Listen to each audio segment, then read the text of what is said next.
এই যে দেখো আজকে রান্না হয়েছে ছোট মরলা মাছের চটচটি। তো ভাবলাম সুন্দর একটা রেসিপি তোমার সাথে শেয়ার করব। তো নমস্কার বন্ধুরা, টিয়ার রয় ব্লগে সবাইকে স্বাগত আমার এই ছোট্ট চ্যানেলে। ও বন্ধুরা, তোমরা সবাই কেমন আছো? আশা করি তোমরা সবাই খুব ভালো আছো, সুস্থ আছো। ভিডিও শুরু করার আগে আমার বয়সে যারা বড় তাদেরকে প্রণাম, আর আমার বয়সে যারা ছোট্ট তাদেরকে স্নেহ বুক ভরা ভালোবাসা। আর আমার বয়সে যে বন্ধুরা ভিডিওটা দেখছে তাদেরকে অনেক অনেক অনেক ভালোবাসা দিয়ে চলে এলাম আজকেও একটা ব্লগ একটা ভিডিও নিয়ে, একটা খুব সুন্দর রান্নার রেসিপি নিয়ে। তার আগে তোমার সাথে এই সুন্দর মুহূর্তটা শেয়ার করি। এই যে দেখো বন্ধুরা, রামধনু নেমেছে। তো মানে যে টাইমে নেমেছে এত রোদের মধ্যে কিছু বোঝা যাচ্ছে, কিছু বোঝা যায় না। আর দেখো তোমার সাথে ছোট্ট মুহূর্তটা শেয়ার করতে পেরে সত্যি খুব ভালো লাগছে আমার। তো এই যে দেখো আমার ওখানে মানে এখানে একটু বোঝা যাচ্ছে, আর এখানে একটু বোঝা যাচ্ছে, দেখতেও বেশ সুন্দর লাগছে। আর এমন টাইমে বেরিয়েছে মানে কি বলবো, কিছুটা রোদ রয়েছে, কিছুটা মেঘলা মেঘলা রয়েছে, আর এদিকে রামধনুটা নেমেছে।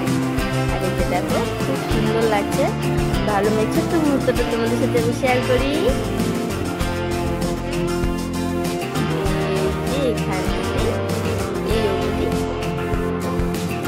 তো চলে এলাম বন্ধুরা আমি আমার রান্নাঘরে। তো আজকে রান্না হবে ছোট মাছের বা মরলা মাছের চটচটি। তো খুব সুন্দরভাবে সহজ পদ্ধতিতে তোমার সাথে শেয়ার করবো এই খুব সুন্দর একটা রেসিপি। তো এই যে দেখো মরলা মাছগুলোকে বা ময়া, আমাদের এদিকে ময়া মাছ বলে। তো ময়া মাছটাকে আমি ধুয়ে লবণ হলুদ মাখিয়ে নিয়েছি। তারপরে এই যে কড়াইটার মধ্যে আমি মাছগুলো দিয়ে তারপর কেটে রাখা এইভাবে লম্বা লম্বা করে আলুগুলোকে আমি কেটে নিয়েছি। তারপরে যেগুলো পেঁয়াজ কুচি আর পেঁয়াজ রসুন দুটোই একসাথে দিয়ে দেবো। তারপরে দিয়ে দেবো রসুন বাটা, তারপরে দিয়ে দেবো আদা জিরে বাটা, তারপরে দিয়ে দেবো শুকনো লঙ্কা ও কাঁচা লঙ্কা দুটোই একসাথে বাটা দিয়ে দেবো এবার স্বাদ মতো হলুদ গুঁড়ো, স্বাদ মতো লবণ, লবণও দিয়ে দিলাম আমি। এবার তেলটা একটু বেশি দিতে হবে। আমি এখন গোটা জিরেটা দেবো, এটা ভুলে গিয়েছিলাম। দিয়ে দিলাম গোটা জিরে, এরপর দিয়ে দেবো সরিষার তেল। তেলের পরিমাণটা একটু বেশি যাবে, খেতে কিন্তু অসাধারণ লাগে। এইভাবে একবার ট্রাই করে দেখো বন্ধুরা, সত্যি তোমাদের খুব ভালো লাগবে। এখন এটাকে ভালোভাবে মাখিয়ে নিতে হবে। দেখো আমি মাখিয়ে নিচ্ছি, এই যে আমার মাখানো হয়ে গেছে। এবার দিয়ে দেবো পরিমাণ মতো জল, যাতে মাছটাকেও সেদ্ধ করতে হবে, আলুটাকেও সেদ্ধ করতে হবে। সেই মাপ মতো করে আমি একটু জল দিয়ে দেবো। দেখো জল দিয়ে হালকাভাবে নিয়ে ঢাকা দিয়ে চাপিয়ে দেবো উনানে। দেখো আমি জল কতটা দিয়েছি। এবার আমি ঢাকনাটা ঢাকিয়ে দিলাম, ধীরে ধীরে চাপিয়ে দিয়েছি উনুনে। আর উনুনের হিটটা কিন্তু একটু বেশি থাকবে বন্ধুরা, আমি কিন্তু হিটটা একটু বেশি দিয়েছি। এই যে দেখো আমি ঢাকাটা একটু সরিয়ে তোমাদের একটু দেখিয়ে দিই। দেখো এবার কিন্তু আমার মাছটা হয়ে গেছে। হিটটা একটু কম দিতে হবে। এই যে দেখো কত সুন্দর হয়েছে বন্ধুরা, একবার হলো এইভাবে একটু ট্রাই করে দেখো, সত্যি বলছি তোমাদের খুব ভালো লাগবে। এই যে দেখো মাছটা আমার হয়ে গেছে। এবার হালকা ভাবে মাছটাকে আমি একটু নেড়ে দেবো বা হালকা করে মানে ছড়িয়ে দেবো কড়াইটার মধ্যে। বন্ধুরা যদি ভিডিওটা ভালো লাগে অবশ্যই লাইক করো, কমেন্ট করো, শেয়ার করো, আর চ্যানেলটাকে সাবস্ক্রাইব করে আমার পাশে থেকো।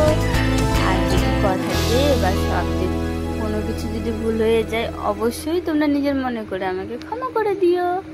তো এই যে দেখো আমি আলুটাও কিন্তু কেটে দেখিয়ে দিলাম যে আলুটা আমার পুরো সেদ্ধ হয়ে গেছে, আর প্রায় আমার তরকারিটাও রান্নাটাও প্রায় শেষের দিকে। দেখো কত সুন্দর হয়েছে। হালকা আছে আমি 5 থেকে 7 মিনিট কড়াইটা আমি উনানে বসিয়ে রাখবো। তো দেখো কত সুন্দর হয়েছে, একদম লাল লাল ঝাল ঝাল, গরম গরম ভাতের সাথে সত্যি একটা অসাধারণ একটা রেসিপি।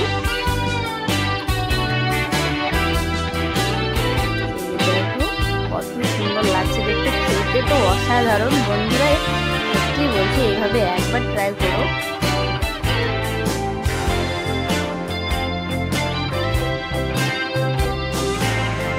আমার তরকারিটা হয়ে গেছে, আমি নামিয়ে নিয়েছি। এবার একটু তোমাদের একটু দেখিয়ে দিই। দেখো মাছগুলো কিন্তু যেরকম সেরকমই রয়েছে। মাছের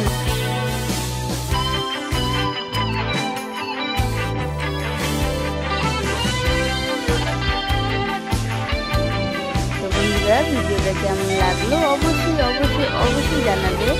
যদি ভালো লাগে অবশ্যই লাইক করো, কমেন্ট করো, শেয়ার করো, আর চ্যানেলটাকে সাবস্ক্রাইব করে আমার পাশে থেকো বন্ধুরা। দেখো কত সুন্দর হয়েছে, খুব সুন্দর লাগে খেতে গরম গরম ভাতের সাথে। আমি কি বলবো, তোমরা একবার এইভাবে একটু ট্রাই করে দেখো। একদম সহজ পদ্ধতিতে রান্না, খুব বেশি ঝামেলা নেই। তো বন্ধুরা আজকে এই অবধি, দেখা হবে আবার পরের ভিডিওতে। ততক্ষণে আমার সকল বন্ধুরা সুস্থ থেকো, ভালো থেকো। ও বন্ধুরা আমি আমার ভিডিওটা এখানেই সমাপ্ত করছি। তো বন্ধুরা ধন্যবাদ, টাটা বন্ধুরা।